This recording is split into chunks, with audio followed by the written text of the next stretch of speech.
past all we can see, hear, and touch, beyond all we understand, lies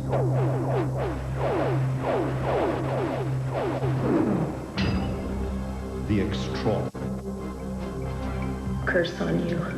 The extraordinary is the day a witch came into the life of music executive Christopher Case and scared him to death. I firmly believe that he died of fright. It is the premonition that allowed actress Jane Seymour to save her baby daughter from certain death at the bottom of her swimming pool. I ran out, and I didn't hear a single cry or anything, but something told me go. And I jumped into the swimming pool, and she was right at the bottom. It is the 1 in a million gust of wind that turned bad luck into a big win for two race course punters. What's going on? Whoa, whoa. Where's the ticket? Where's the ticket? Oh, my God. Where's the ticket? The extraordinary is the triumph of a mother's love for her son. Doctors said she was wasting it on a boy who couldn't see, hear, or feel her love. They were wrong. How long had you been waiting to say I love you to your mother?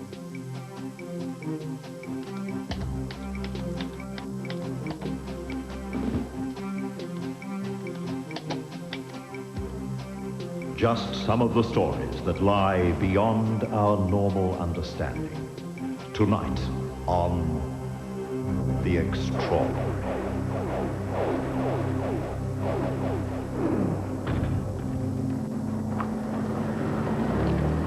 Good evening. I'm Warwick Moss. Christopher Case was scared to death. Yet he wasn't the kind of man to spook easily. He was rational, a leader in his field, a conservative man whose life seemed to be as ordered as his neat apartment in Seattle, Washington. But he met a woman on a business trip to San Francisco, a woman who delved into the supernatural, a woman who called herself a witch. And she did scare Christopher Case to death.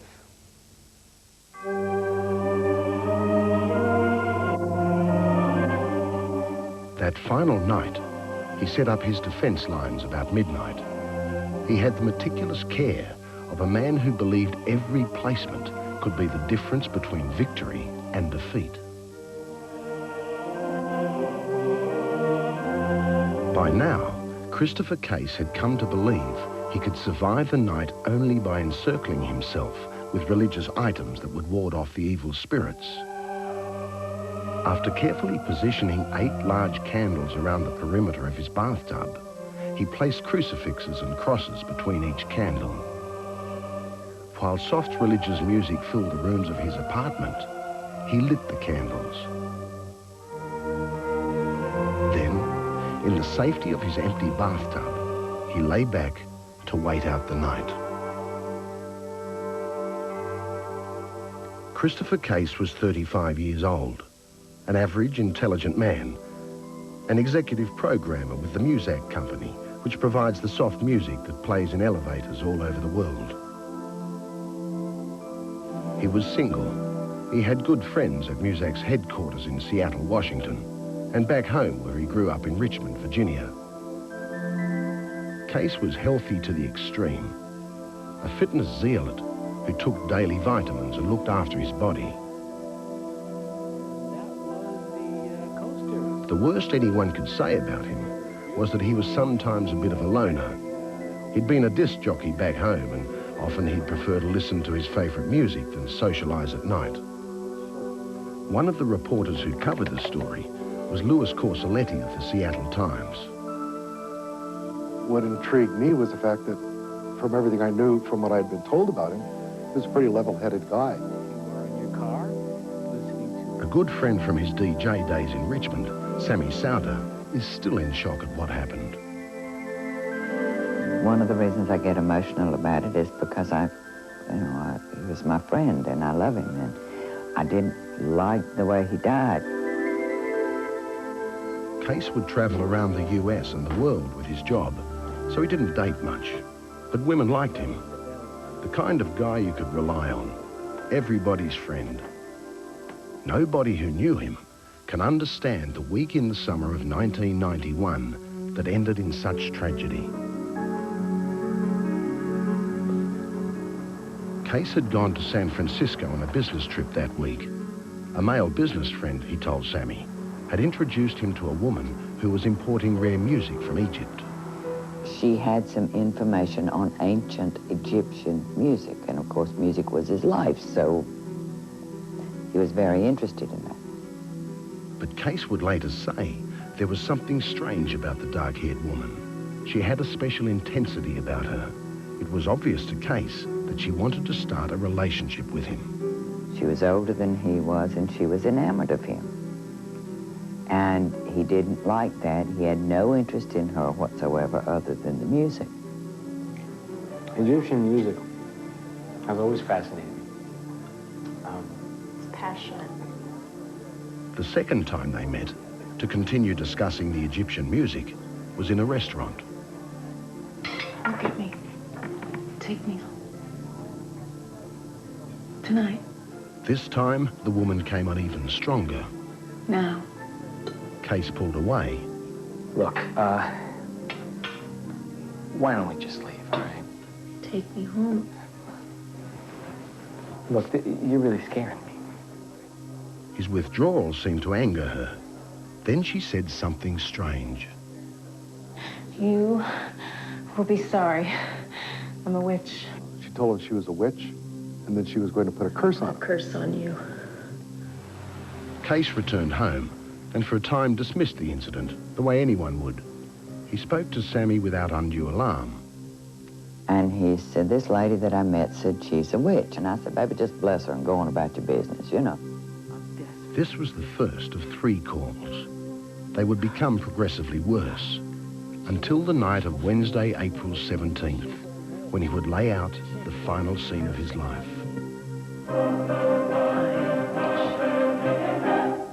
It had been less than a week since his meeting with the woman who described herself as a witch.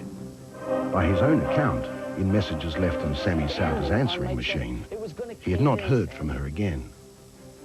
I am a witch. Yet the curse she put on him had started to play on his mind. And it was horrible. I wish there was some way that people could hear what I heard in his voice and what he said. It was a living hell.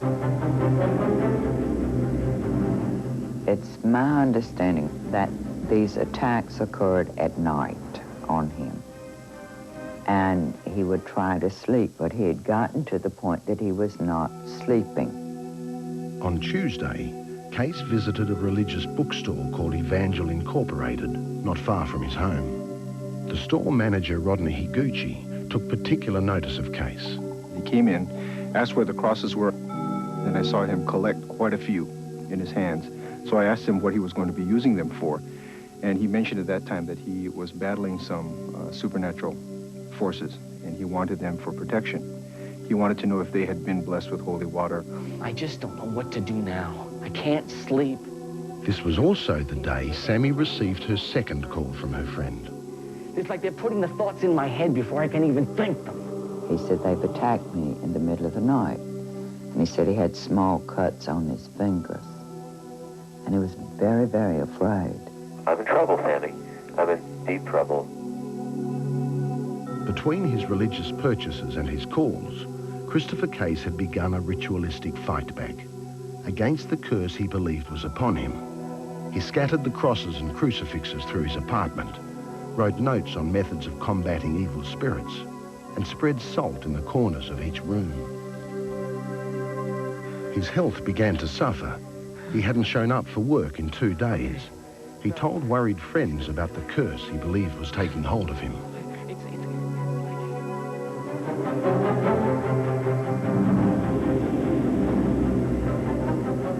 It was this night he became so scared he left his apartment and checked into a nearby hotel. I started calling him about 3:30 my time. And I couldn't get an answer. And that concerned me because he was very, very frightened. The forces that would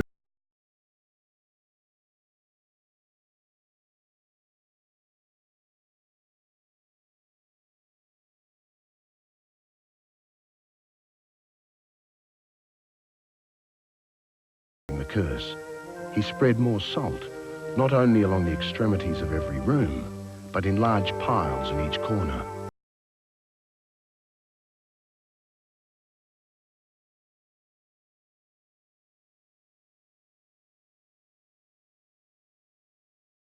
He wasn't very agitated, and so I thought, well, this is a significant concern for him, but nothing looked out of the ordinary. When he came in the second time, and he looked very exhausted and worn out, then I realized it was affecting him more than just mentally. I mean, it was a physical thing he was going through. When I talked with him on Wednesday morning, my feeling was he was ready to die. Because he said to me, he said, you know, I can die from this. Shortly after 8 o'clock Wednesday night, Sammy Souder called the Seattle police with grave concern. Case had not answered his phone all day. Homicide detective Larry Peterson. King County Police had received information initially to make a welfare check at the house. They had made a welfare check on one particular day, I believe the 17th of April, and found the house to be secured. 2 police officers went to his apartment door but did not enter.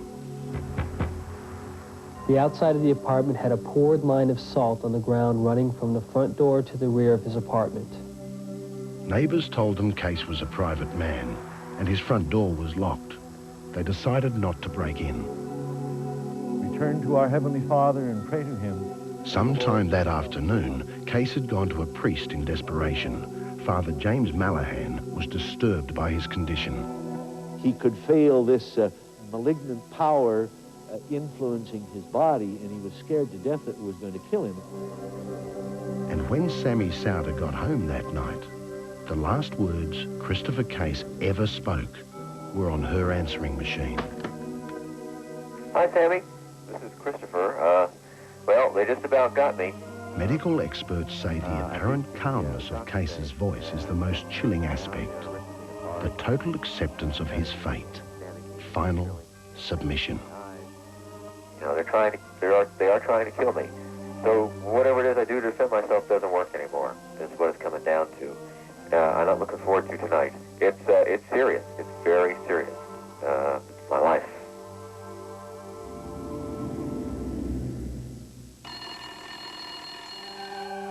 All the next day, the 18th of April, Case's phone rang and rang. Sammy's phone calls went unanswered.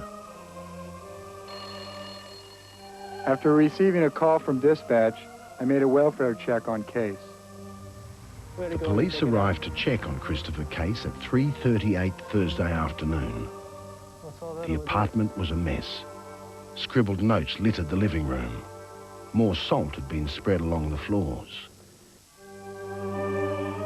I heard soft religious music playing on the radio from the living room.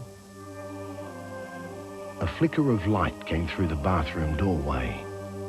As the officers entered, they came across the final frozen moment of Christopher Case's life. The candles had burned down. He was kneeling in prayer. I saw the victim slumped over on his knees with his head resting on the edge of the tub, left of the faucet against the wall. A trickle of cold water ran from the tap. He was still wearing his glasses. He had died sometime during the night. The Seattle coroner officially ruled his cause of death as cardiac arrest. But the people who knew him and spoke to him that final week believe there is more to say. I firmly believe that he died of fright. My guess is that he was scared to death, literally. Whether Christopher Case was cursed or merely believed he was cursed, that week in the summer of '91, something or someone drained him of his life.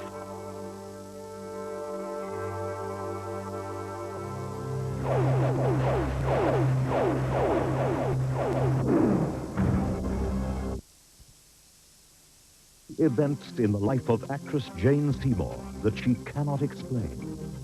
One that saved her baby's life. I remember declaring quite openly and loudly that atheism was out, and I did believe in a higher power, definitely. Locked in silence for 28 years, a son returns his mother's love. When they thought I was retarded, I wasn't. And bad luck turned good by a freak of nature. The wind was no good for us because we didn't have the ticket, so we had to go look for it.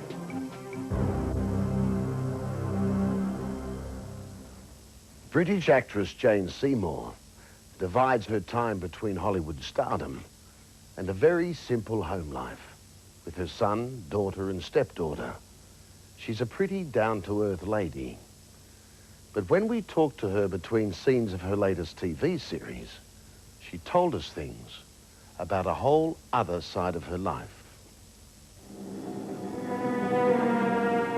Richard. This is Jane Seymour in a scene from the movie Somewhere in Time, the story of lovers separated by time and space, but who find each other in eternity.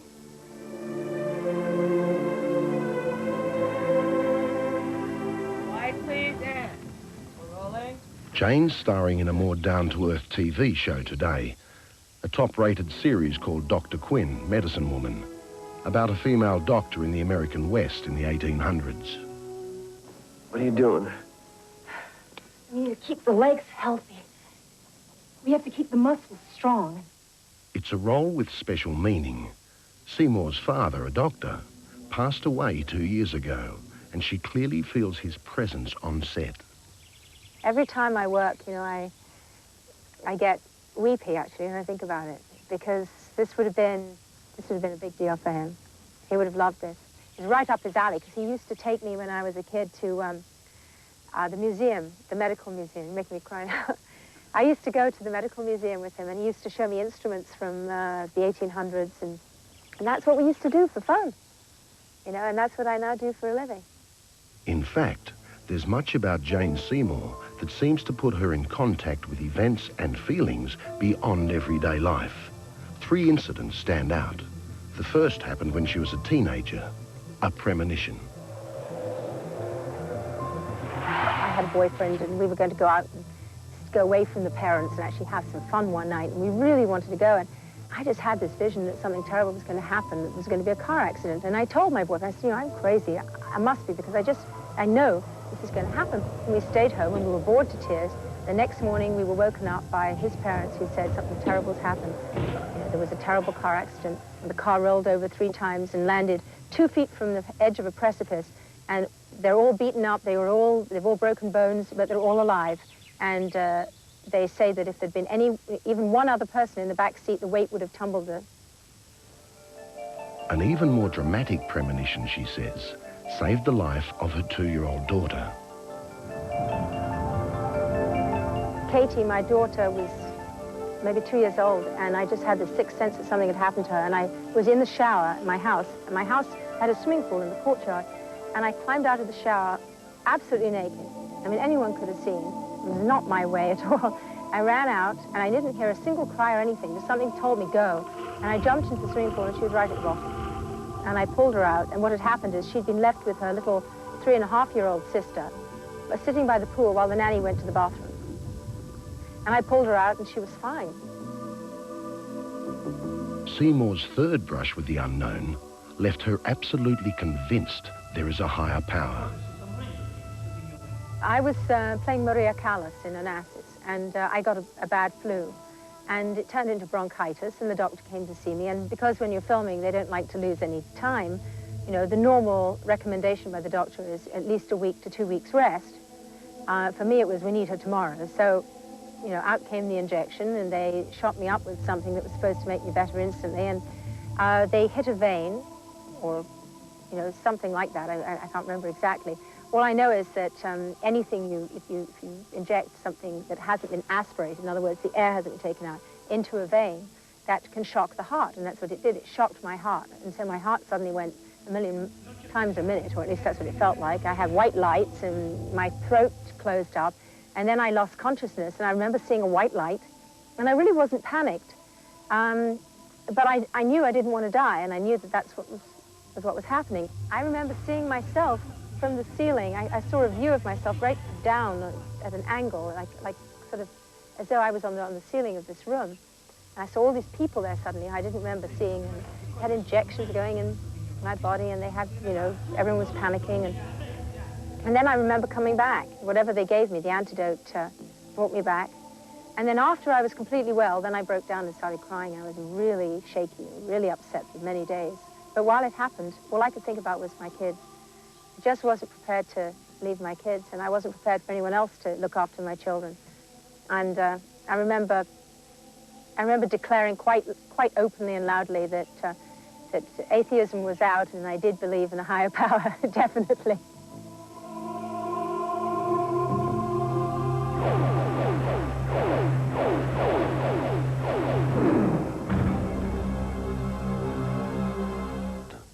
Than a mother's love. It endures tragedy, disappointment, heartbreak, and indeed finds strength in the challenge that fate sometimes throws in its path. This is the story of a mother's love for her son. When every doctor and every logic said she was wasting it on a boy who couldn't see or hear or feel her love, she kept loving and showing it for almost 3 decades, just in case he could sense it. And ultimately, it would be revealed. He had heard every single word, felt every gesture. In his mind, he could talk, but nobody could hear. He could respond to humor, ideas, and love, but nobody noticed. He was locked in a personal hell of silent, solitary confinement. Deep inside the private world of Arthur Benjamin Wold, a grievous human tragedy unfolded for 28 years. His world was encased by a barrier of silence and misunderstanding so profound we can only look back on those years now with a sense of epic loss. Arthur's loss, for he could not tell us what he wanted us to know. And our loss, for Arthur had much to give: great wit, intelligence, uncanny perception, strength, and eloquence. When he finally communicated and we were privileged with his thoughts, he told his life story. When they thought I was retarded, I wasn't. When they thought I couldn't learn, I could. When they thought I wasn't listening, I was. When they thought I couldn't read, I was teaching myself. I wanted to tell everybody that I was smart. I dealt with it by trying to realize that they didn't understand. I always prayed that someday they would. It was a life of isolation. I was pretty much tied in knots. Just waiting was all I could do.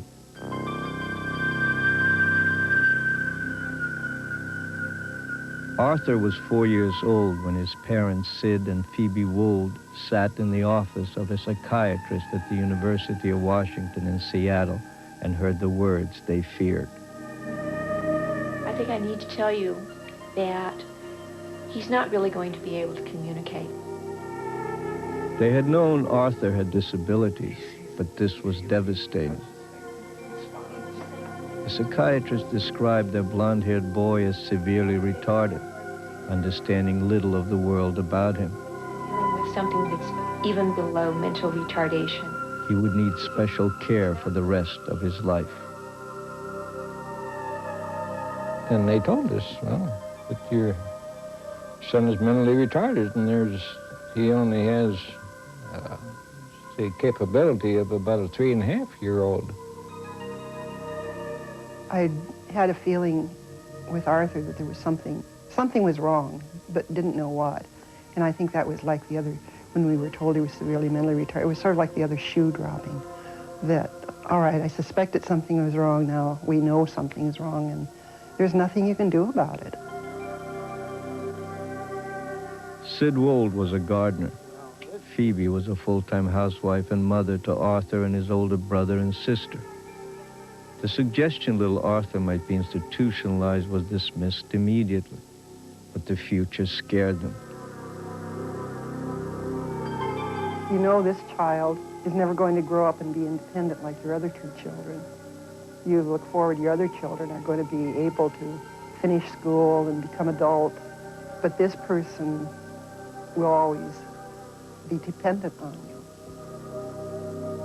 They walked hand in hand with their son from the doctor's office that day in tears. You can get very angry because why should this happen? And then I guess not why should it happen to me, but why should it happen to him? Arthur, for all his obvious handicaps and his inabilities to communicate, had always been the laughing, smiling boy, the joy in the Wold family. For the next 24 years, Phoebe would agonize over her inability to communicate the extent of her love with words. Arthur simply wouldn't understand, nor be able to tell her what he felt. They enrolled him in a day school for the mentally retarded and tried to have him taught sign language. They read books with him and included him in on all family conversations. No matter what the doctor said, Phoebe had a sense somebody behind her son's unaware expression was listening. I always felt that Arthur understood a lot more that was going on around him than he could express. He wouldn't always respond if you asked him to do something, and I could get very angry and then hate myself afterwards for shouting at him because I did shout at him. I'd say, Arthur, why can't you do that? You know, it'd be very frustrating, and I imagine he got very frustrated. There were even occasional faint signs of understanding. In a store, he would seem to recognize the face of a former teacher. I'm so sorry. Oh, that's okay. I was one of Arthur's teachers. Arthur, that's great. Sweetheart, you recognized your teacher? He seemed to know and become saddened when his favorite Aunt Swanee died. But something very sad happened. And I said something to Arthur. I said, you know, Aunt Swanee died, Arthur. We won't see her anymore. And he did say very distinctly, Swanee died. And he never asked about her after that again. And I thought he knew, he understood. And they make the different colors. There were small hints of Arthur's awareness, but they boasted Sid and Phoebe's determination to include him in on all family outings, take him to church every Sunday, even take him along on a trip to England. Yet at home, the sad truth was that Arthur would seem to forget what he was doing during a simple chore like setting the table. It's in the drawer by the sink. Remember where it is? By the time Arthur was 18, he was a likable, lanky student at a sheltered workshop for the disabled in Seattle. But he was alone in the shadows of his private world, unable to communicate or share his thoughts. Nothing he said made sense. Inside, he was developing a sad, empty personality that occasionally broke out in anger and apparent frustration at the long, wasted days and nights of his life. The doctors had long since given up on him. He would never get any better than he was. Phoebe could only pray that her Arthur would at least find peace and some joy inside his private world. She prayed daily for another 10 long years. It was a comfort when a young social worker named Carol Crane joined the workshop as Arthur entered his late 20s. He seemed to like her. They danced to music sometimes. Arthur came to like music very much. And then in September 1991, something happened. Sid and Phoebe Wold had been away on vacation together without their children. And when they returned, there was a message from Crane. Let me check the message. Okay. Mr. and Mrs. Wold, this is Carol Crane. Please call me. I've got some very important news about your son, Arthur. I can't go into it over the phone, but I've got something pretty amazing to show you. You think so? Carol talked to us first, and she said, I need to tell you about Arthur. And she admitted later, she said she was very nervous. She was scared to say anything. And I think she really started blurted out. She said, you know, your son is not retarded. He can read. They watched spellbound as she sat their son in front of a computer terminal. On the screen, Crane typed the words, "How are you feeling today?" Then they watched as she raised Arthur's right hand in support above the keyboard. They saw their son's shoulder hunch forward, a frown of concentration form on his brow. With Crane's support, he slowly lowered his finger to one letter at a time. First, the letter I. Then painstakingly, I feel happy because now I can tell Mom I love her. Tears ran down the faces of Sid and Phoebe Wold. Phoebe embraced her son with a joy and understanding she had never dreamed could be realized. You could hardly not cry. I don't know, Arthur was just sitting there beaming. I don't know what Sid was doing. He was sort of standing there in shock. I think Carol was even crying a little bit. She was so excited. What Crane had brought to the Wold family was as miraculous and wondrous as it was simple. A language, a communication. The program had originated in Australia several years earlier. It's called facilitated communication. Not quite as easy as it looks. It requires delicate yet strong support for a hand that cannot control its own movements. And in the following months, Phoebe herself learned to master it with her son. Together they have, in Arthur's words, opened the window to the lost years in the shadows, to Arthur's 24 years of love he couldn't express, to an undiscovered intelligence and wit that was locked away for half a lifetime. In a moment, we'll have a conversation with Arthur Benjamin Wold.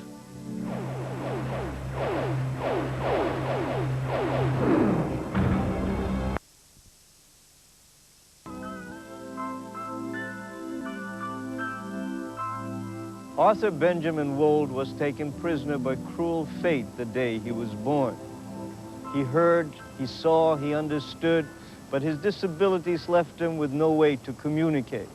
Today, through the process of facilitated communication, he can converse by computer, and the thoughts of 30 years flow freely.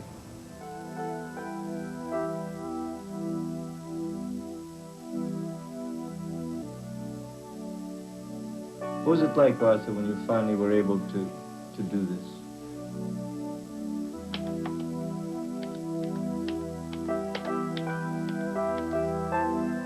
I was released from silence. Released from silence. You know, you're very poetic. You write like a poet. What was it like when you couldn't communicate? It was like trying to be alive and trying to talk to myself. It must have been very lonely. Yes.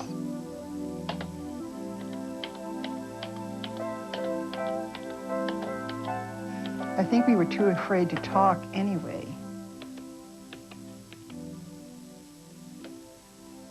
We were afraid of getting the words wrong. You were. I can understand that. That must have been scary, too.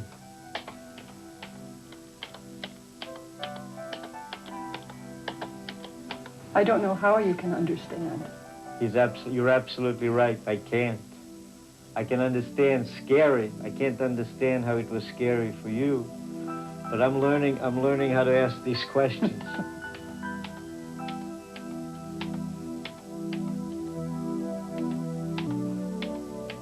I don't mean to be rude. You're not. What did people think was wrong with you?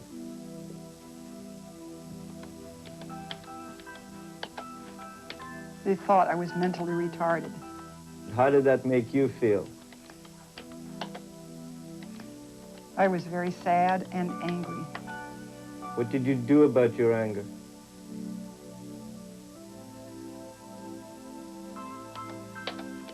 I hit out and sometimes screamed. You weren't angry at them that they couldn't understand you? No. I think it was an honest mistake. Do you remember the first time you were able to talk to your mother on the machine? Yes. What did you say to her?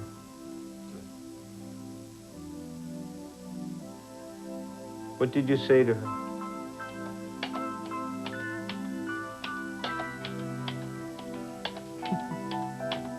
I told her I loved her. What did that make you feel? Crying. How long had you been waiting to say I love you to your mother?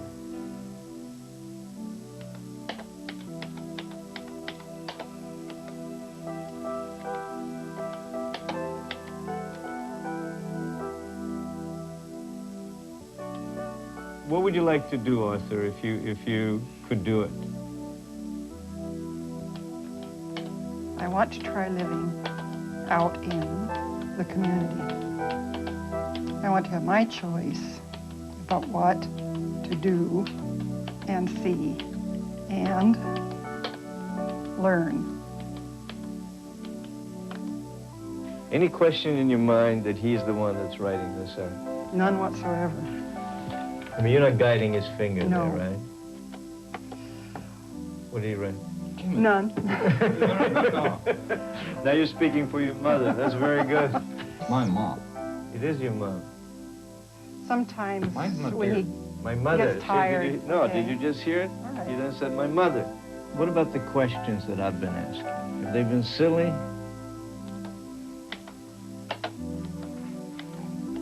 I think we're a good team. You leave me speechless. You really do. And I'm not someone who is speechless that often.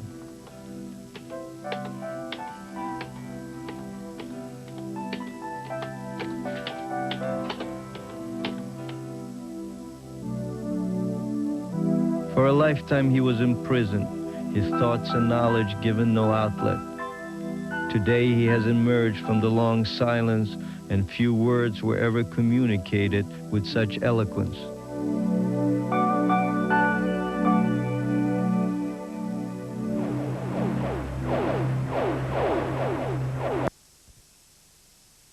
Air of good and bad. Sometimes we think others have all the luck, but over time it probably evens out. In this story, I'm not sure if you'd call what happened to Bob and Steve luck or something else. Watch closely. It's every horse racing punter's worst nightmare. Back a winner, then discover you've lost the ticket. Lost your only proof that you had a winning bet. Bye-bye winnings.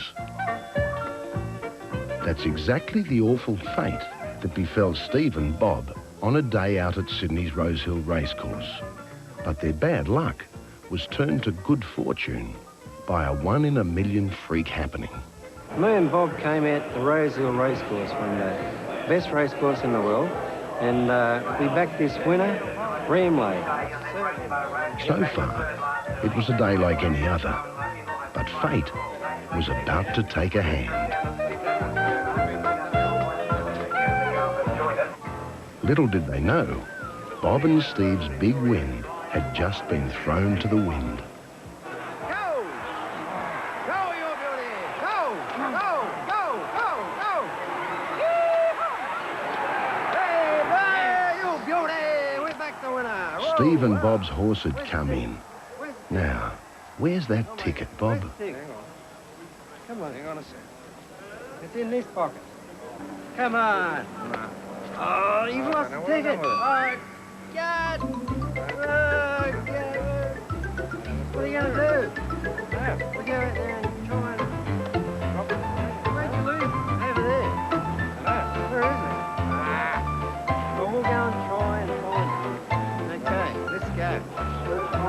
few hectares of racetrack, a few thousand tickets. It could only end one way.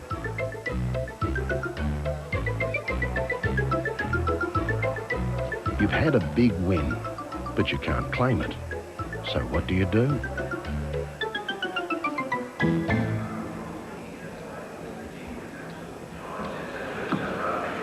Thank you. Thanks, mate. We lost the ticket. We came in at a beer. We walked outside, and we just looked out, looked everywhere. But just looking wasn't going to get the money back, and neither was one more bet. There was nothing for it but to cut their losses and head off home. And that's where fate dealt Bob and Steve a hand and a million. Out of the tens of thousands of tickets lying around, out of the millions of places a ticket might land, the one ticket Bob and Steve needed found the one spot they couldn't miss. It was a windy day and the ticket blew up on me foot. I bent down, picked it up and said, "Hey Bob, this is the ticket. We're blessed." Okay. And so we went and had another beer. Who said fate was cruel?